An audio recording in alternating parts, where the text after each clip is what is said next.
Good morning, everyone. I hope you're all well. It's been a long time since we've been in Pilgrim's Progress, so I thought I'd give you a little recap. Christian made it through the narrow gate and went to meet the explainer, who gave him wisdom for the journey ahead and gave him more advice which would help him lose his burden. He made it up the hill and saw where Jesus paid it all for him, and he lost his burden. He was finally free. What would happen to Christian next? And so the journey continued for Christian. It was very dark, but Christian saw a house in the distance. He also worryingly heard some growling.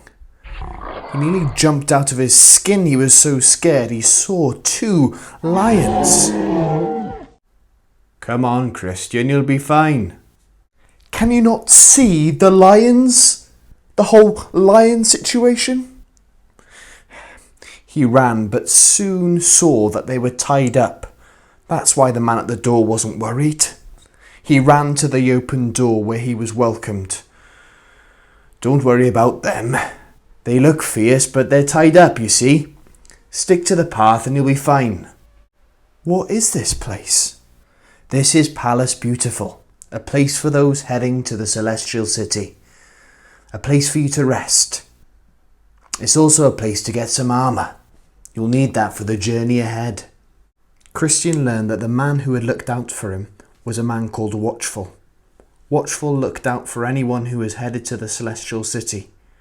After Christian had eaten and rested, Watchful gave him some armour.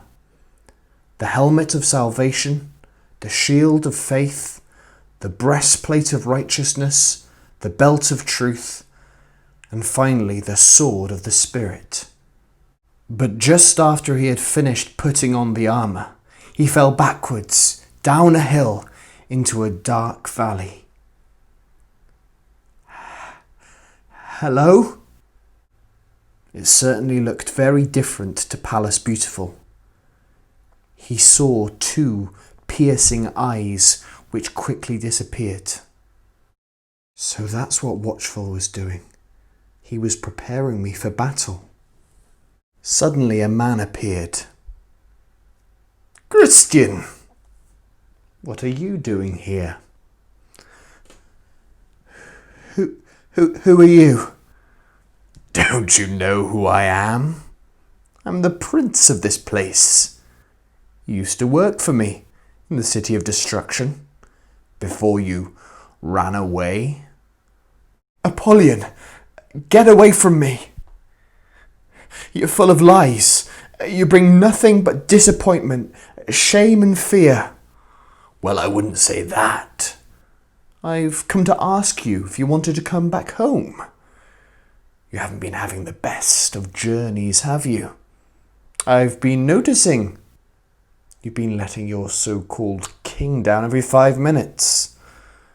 You fell into the swamp of sadness. You went off the path.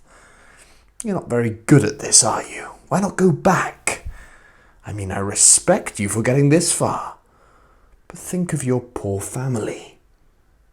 Your wife is missing you.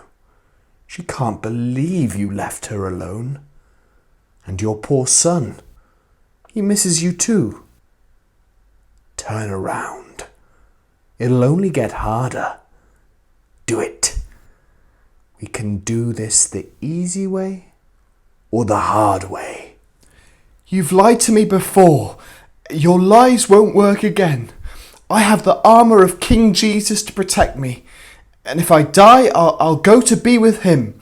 So back off. I'm not going back. I'm not going with you. I'm going to the Celestial City. Very well. And with that, Apollyon stepped back and showed his true and horrifying form. Christian drew his sword and prepared to fight. The battle was fierce.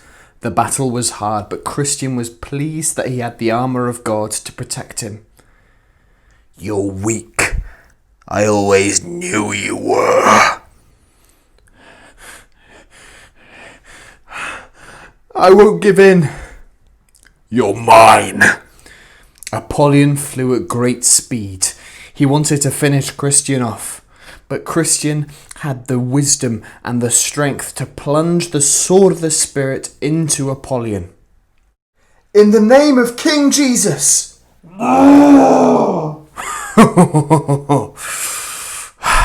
You may have wounded me, but you will not succeed. You will fail. It's just a matter of time. I will not give in. King Jesus has helped me so far, and he'll help me to the end. Oh. Christian fell to the floor, exhausted after his fight with Apollyon. What would happen to him next? We'll see next week on Pilgrim's Progress.